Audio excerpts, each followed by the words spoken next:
Tense নিয়ে আর কোনো সমস্যা নেই, টেন্স নিয়ে কোনো টেনশনও থাকবে না এই ভিডিওটা দেখার পর। বস্তুত ইংরেজি শিক্ষার প্রথম ধাপ হচ্ছে টেন্স। টেন্স সম্পর্কে ধারণা না থাকলে ভালো করে ইংরেজি বলা খুবই অসুবিধাজনক। তাই এই ভিডিওতে টেন্সের বিভিন্ন দিক নিয়ে আলোচনা করব। Welcome to my channel English 360। তাহলে জানা যাক টেন্স কাকে বলে। টেন্স কাকে বলে? টেন্স মানে সময় বা কাল। কোনো ভার্বের কাজ যে সময়ে সম্পন্ন হয় সেই সময়কেই ইংরেজিতে টেন্স বলে। সময় বা কালকে আমরা 3 ভাগে ভাগ করে থাকি: বর্তমান, অতীত, ভবিষ্যৎ। Today, yesterday, tomorrow. আজ, কাল এবং আগামীকাল। টেন্সের প্রকারভেদ। ইংরেজি গ্রামার অনুযায়ী টেন্সকে 3 ভাগে ভাগ করা হয়েছে: প্রেজেন্ট টেন্স মানে বর্তমানকাল, পাস্ট টেন্স অতীতকাল, ফিউচার টেন্স ভবিষ্যৎকাল। প্রতি টেন্সকে আবার 4 ভাগে ভাগ করা হয়: indefinite tense, continuous tense, perfect tense, perfect continuous tense. তাহলে এটাই হচ্ছে টেন্সের form: past tense, present tense, future tense. Present tense কাকে বলে? কোনো কাজ বর্তমানে সংঘটিত হয় বোঝালে তার কালকে প্রেজেন্ট টেন্স বলে। খুব সহজ করে বলতে গেলে বর্তমান সময়ে আমরা যে কাজ করে থাকি তাকে প্রেজেন্ট টেন্স বলে। ইংরেজি গ্রামার অনুযায়ী প্রেজেন্ট টেন্সকে 4 ভাগে ভাগ করা হয়: প্রেজেন্ট ইনডিফিনিট টেন্স সাধারণ বর্তমানকাল, প্রেজেন্ট কন্টিনিউয়াস টেন্স ঘটমান বর্তমানকাল, প্রেজেন্ট পারফেক্ট টেন্স পুরাগঠিত বর্তমানকাল, প্রেজেন্ট পারফেক্ট কন্টিনিউয়াস টেন্স পুরা ঘটমান বর্তমানকাল। এবার এগুলো নিয়ে বিস্তারিত আলোচনা করা যাক। প্রেজেন্ট ইনডিফিনিট টেন্স সাধারণ বর্তমানকাল। তাহলে দেখা যাক সাধারণ বর্তমানকালের মধ্যে কি আছে। প্রেজেন্ট ইনডিফিনিট টেন্স কাকে বলে? কোনো কাজ বর্তমানে হয় বোঝালে বা অভ্যাসগত সত্য বোঝালে বা চিরসত্য বোঝালে প্রেজেন্ট ইনডিফিনিট টেন্স হয়। চিরন্তন সত্য ঘটনা, নিকট ভবিষ্যৎ, অভ্যাস প্রভৃতি বোঝাতে প্রেজেন্ট ইনডিফিনিট টেন্স ব্যবহৃত হয়। Structure: subject plus main verb plus object. মূল ভার্বের প্রেজেন্ট ফর্ম ব্যবহৃত হয়, তবে সাবজেক্ট বা কর্তা যদি থার্ড পারসন সিঙ্গুলার নাম্বার হয় তাহলে মূল ভার্বের সঙ্গে এস বা ইএস যোগ করতে হয়। কয়টা উদাহরণ দেওয়া যাক। সে প্রতিদিন স্কুলে যায়। He goes to school every day. এখানে হি হচ্ছে সাবজেক্ট, গো হচ্ছে তার মেইন ভার্ব, আর যেহেতু থার্ড পারসন সিঙ্গুলার নাম্বার এখানে হি হলো সাবজেক্ট, কিন্তু থার্ড পারসন সিঙ্গুলার নাম্বার হওয়াতে গো ভার্বের সঙ্গে ইএস যুক্ত হয়ে গোজ হয়েছে। থার্ড পারসন সিঙ্গুলার নাম্বার হলে ইএস বা এস যুক্ত হবে। বাংলা বাক্যতে একে চেনার উপায়: বাংলা ক্রিয়ার শেষে এ, ও, আ, ই, ও, এন ইত্যাদি থাকবে।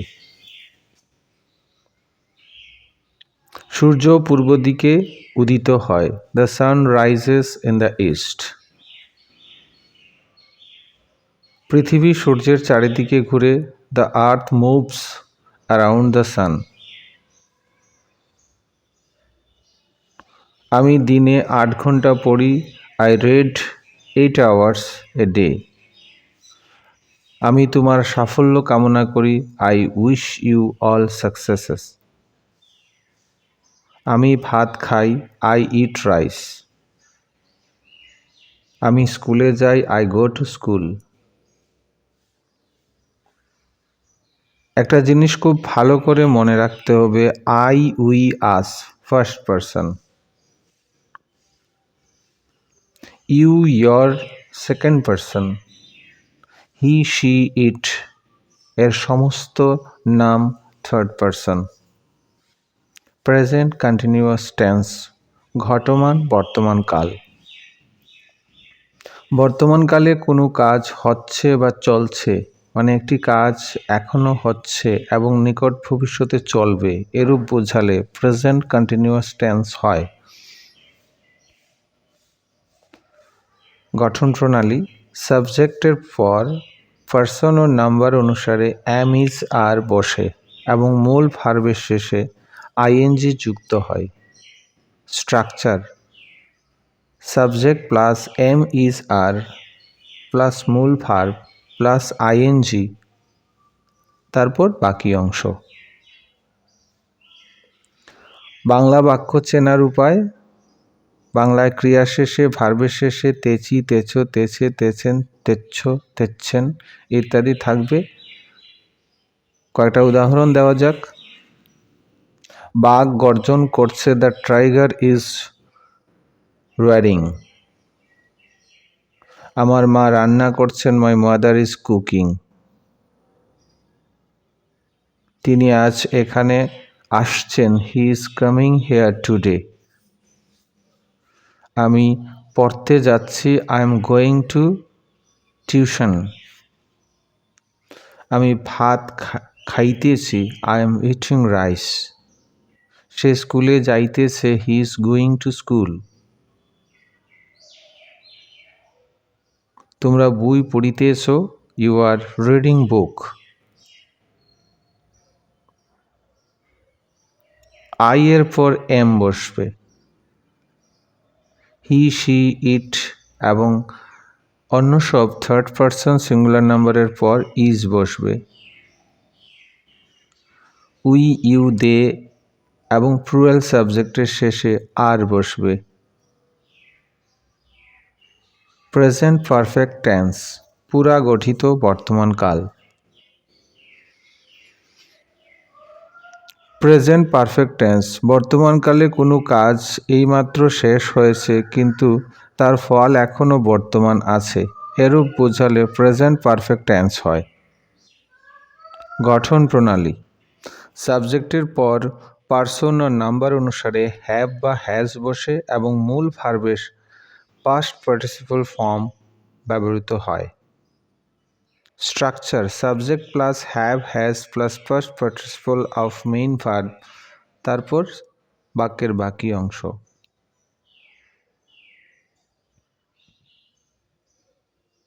বাংলা বাক্য চেনার উপায় এগুলি একটু দেখে নেবে। বাংলায় ক্রিয়ার শেষে যাচ্ছ, যাচ্ছে, যাচ্ছি, যাচ্ছে, যাচ্ছেন, সেচ্ছে, ইয়াছো, ইয়াছি, ইয়াছে ইত্যাদি থাকবে। এমন বোঝালে প্রেজেন্ট পারফেক্ট টেন্স হয়। রহিম এবছর উচ্চ মাধ্যমিক পাশ করেছে। Rahim has passed the HS exam this year. আমি তোমার চিঠি পেয়েছি। I have received your letter. আমি এখনো খাইনি। I have not yet taken my mill.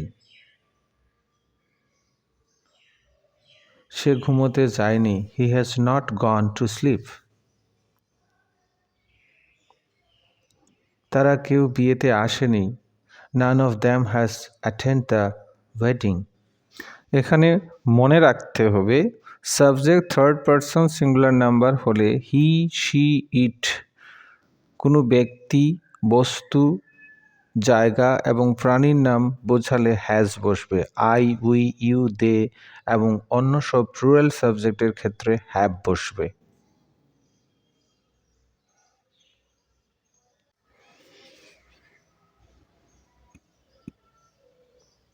Present perfect continuous tense পুরা ঘটমান বর্তমানকাল। বর্তমান কালে কোনো কাজ পূর্ব থেকে আরম্ভ হয়ে এখনো হচ্ছে বা চলছে এরূপ বোঝালে ভার্বের প্রেজেন্ট পারফেক্ট কন্টিনিউয়াস টেন্স হয়। গঠন প্রণালী: সাবজেক্টের পর পার্সন ও নাম্বার অনুসারে হ্যাভ বিন, হ্যাজ বিন বসে এবং মূল ভার্বের শেষে আইএনজি যুক্ত হয়। Structure: subject plus have been, has been plus main verb plus ING এবং বাকি অংশ বাক্যের।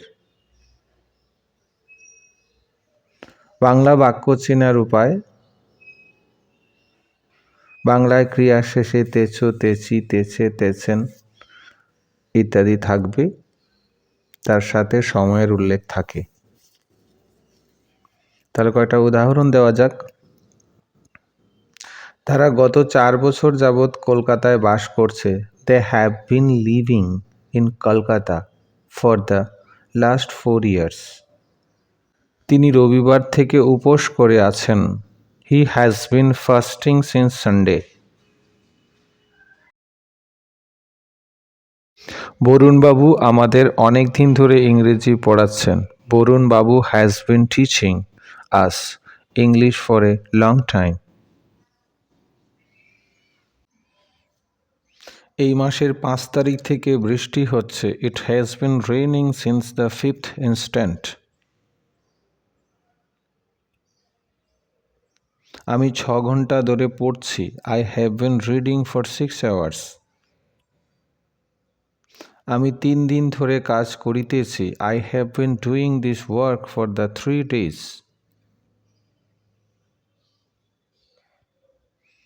এক্ষেত্রে সিন্স ব্যবহার হবে শুধুমাত্র পয়েন্ট অফ টাইম পাস্ট টেন্সের ক্ষেত্রে।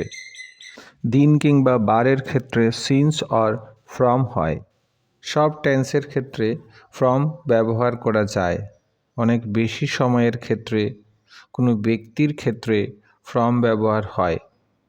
পিরিয়ড অফ টাইমের ক্ষেত্রে অর্থাৎ কোনো নির্দিষ্ট সময়ে ব্যক্তি বোঝাতে ফর হয়।